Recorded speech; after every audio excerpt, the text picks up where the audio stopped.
વાંકાનેર તાલુકાના કોઠી ગામના બોર્ડ પાસે પાઇલોટિંગ સાથે દેશી દારૂ ભરેલી કાર પસાર થવાની છે તેવી બાતમીના આધારે પોલીસે વોચ ગોઠવી હતી।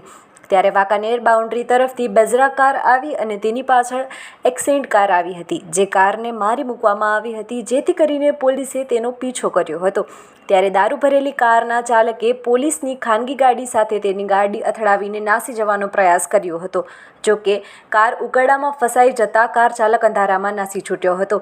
જોકે ત્યારે કાયદાના સંઘર્ષમાં આવેલા બાળકિશોર મળી આવ્યો હતો, જેની પૂછપરછ કરીને તેના વાલીને હવાલે કરવામાં આવ્યો હતો અને આ બનાવમાં 12.24 લાખનો મુદ્દામાલ કબજે કરીને 2 આરોપીને પકડી પાડવામાં આવ્યા હતા। જો કે નાસી ગયેલા આરોપી સહિતના બાકી આરોપીઓને પકડવા પોલીસે વધુ તપાસ હાથ ધરી છે।